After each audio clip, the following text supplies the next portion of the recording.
6 মে রাত্রিবেলা হাওড়ার বালিতে তৃণমূল কংগ্রেসের দুষ্কৃতীদের হাতে খুন হয়েছিলেন তৃণমূল কংগ্রেসের নেতা তপন দত্ত। সরকার আসেনি ওই ট্রানজিশনটায়। এর শুরুটাও ছিল তৃণমূল দিয়ে তৃণমূল মারা, আর এই এখনো চলছে। চাকরির দরকার, ভাতা নয়। ভাতা শেষ কথা বলে না।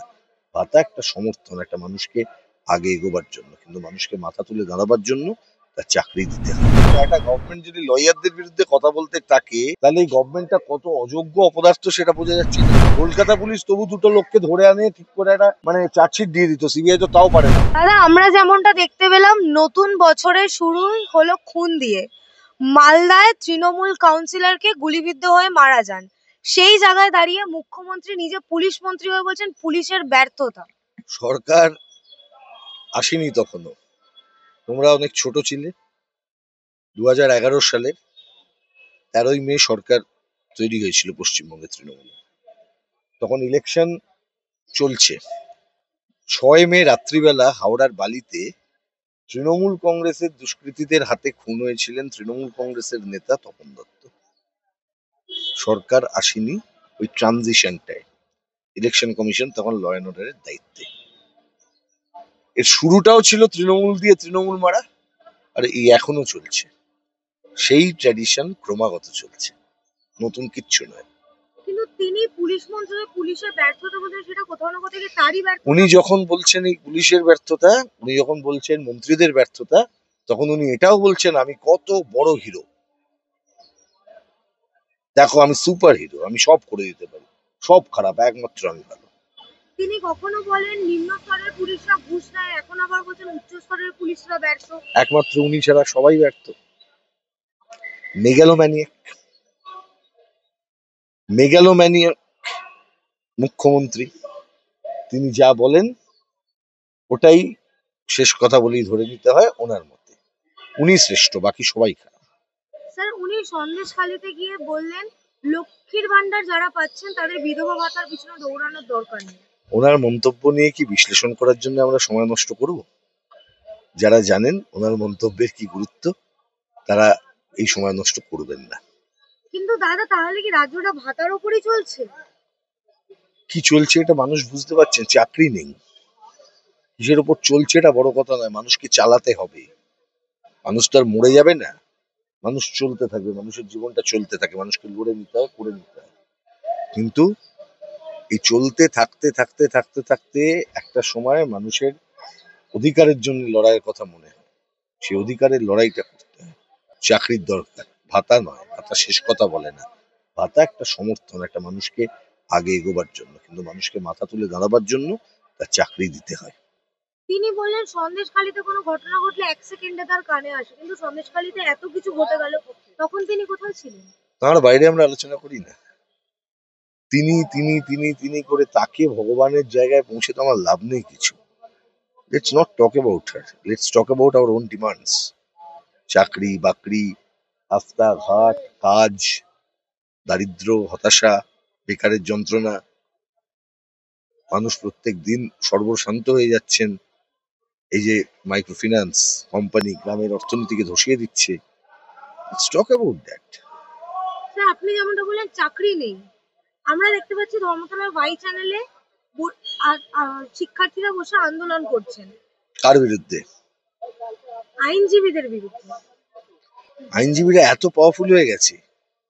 That shows the government is so helpless, that shows the government is so lackadaisical, worthless, that it cannot prevent some of the lawyers also. কিন্তু স্যার, আমরা দেখেছিলাম আরজিকর কাণ্ডে যখন জুনিয়র ডাক্তার থেকে সিনিয়র ডাক্তার যারা ধর্মতলায় অনশন মঞ্চ করতে গেছিলেন তাদের বাধা দিয়েছিল পুলিশ। এটা বসাচ্ছে, সবাই জানে। কিন্তু এদেরকে তো পুলিশ একবারের জন্য ওঠার কথাও বলেনি। আমি আবার বলছি, পুলিশকে কেন বলছো? মমতা ব্যানার্জির পুলিশের কাছ থেকে কি বেশি আশা করো? মমতা ব্যানার্জি নিজে আশা করেন না। কালকে তুমি একটু আগে প্রশ্ন করেছো, আপনারা যে দুর্নীতির বিরুদ্ধে লড়াই করছেন তা কতদূর এগোলো? আমাদের দুর্নীতির বিরুদ্ধে লড়াইটা আমাদের এই ব্যবস্থার বিরুদ্ধে লড়াইয়ের একটি অংশ। আমরা মনে করি না যে দুর্নীতির বিরুদ্ধে লড়াই কখনো সফল হতে পারে ব্যবস্থার বিরুদ্ধে লড়াই ছাড়া। It is not a separate fight, it's not a separate struggle. আমরা বিশ্বাস করি যে পুঁজিবাদী আর্থসামাজিক ব্যবস্থার মধ্যে দুর্নীতি থাকে ক্রনিক ক্যাপিটালিজমের অঙ্গ হিসেবে, এবং সেটাই চলছে। আমরা তার বিরুদ্ধে লড়ছি। SSC-র যে সেগ্রিগেশন হয় সেটা তো সিবিআই এর ডাটা অনুযায়ী হয়। সেই ডাটাকে ভুল বলেছিলেন কল্যাণ বন্দ্যোপাধ্যায়। তারা কল্যাণ বন্দ্যোপাধ্যায়ের বিরুদ্ধে কথা না বলে আমি আপনাদের তো বিরুদ্ধে বললাম আবার কথা যে আমাদের বিরুদ্ধে কার বিরুদ্ধে এরকম বড় কথা নয়। একটা গভর্নমেন্ট যদি লয়ারদের বিরুদ্ধে কথা বলতে থাকে, তাহলে এই গভর্নমেন্টটা কত অযোগ্য অপদার্থ সেটা বোঝা যাচ্ছে এটার থেকে। 3-4 জন ব্যক্তি, 5 জন ব্যক্তি, 6 জন ব্যক্তি, লয়ার মানে তো এই 10 জন ব্যক্তি। একটা গোটা গভর্নমেন্ট যখন তাদের বিরুদ্ধে কোনো কথা বলেন, দায়ী করেন, এত বড় একটা আন্দোলনের কথা বা এত লোকের চাকরির কথা বলতে গিয়ে, তাহলে গভর্নমেন্টটা কতটা ওয়ার্থলেস সেটা সেখান থেকে বোঝা যায়। কালীঘাটের কাকু জেলে থাকাকালীন অসুস্থ হয়ে গেল। নতুন নাকি? নতুন নাকি? আগে আমরা দেখিনি? ওই মানে যেদিনকে যেদিনকে এই কোনো নেতার গ্রেপ্তারি হতো, অমনি পিজির ছবি দিয়ে ফেসবুকে পোস্ট আসতো, তোমরা কুঞ্জ সাজাও গো, আজ আমার প্রাণনাথ আসিতে পারে।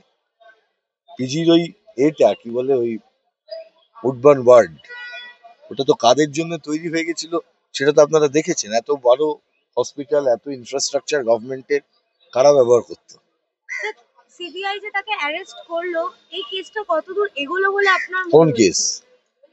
কোন কেসে? কালীঘাটের কাকুকে অ্যারেস্ট করা, কি হবে? লিসেন মাউসের বিরুদ্ধে সিবিআই কিছু করেছে নাকি? যদি কিছু করতো, সিবিআই ব্যর্থ বলছেন? অবশ্যই কলকাতা পুলিশের থেকে ব্যর্থ। কলকাতা পুলিশ তবু দুটো লোককে ধরে আনে, ঠিক করে একটা মানে চার্জশিট দিয়ে দিত, সিবিআই তো তাও পারে না করতে। কালীঘাটের কাকুর এই অসুস্থতা কি কোনো ষড়যন্ত্র বলে মনে হচ্ছে? আমি জানি না, কিন্তু বিচার তারা করবে। সিবিআই এর হেফাজতে থাকাকালীন যদি কালীঘাটের কাকুর সিবিআই কি করছে, আমি কি করব বা তুমি কি করবে, আমরা পারবো না বলতে। সিবিআই কে করতে হবে, সিবিআই কে জবাব, সিবিআই দায়ী হবে।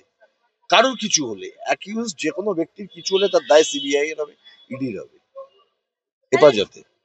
সিবিআই যদি, আপনিও যেমন বললেন সিবিআই ব্যর্থ, সাধারণ মানুষের আশা ভরসাটা কোথায় থাকবে? নেই তো, সিস্টেমের প্রতি নেই। এই সিস্টেমটা টিকবে না, অপেক্ষা করে থাকো। পুলিশ যেখানে দাঁড়িয়ে বলছেন পুলিশ ব্যর্থ। সেই কথা আমি তো সেই জন্য বারবার বলছি, এটা এই মুহূর্তটা হচ্ছে সবচাইতে বেশি করে আমাদের দেশে রাষ্ট্র বিপ্লবটা পড়ে এই বিষয়টাকে বোঝবার সময় হয়েছে।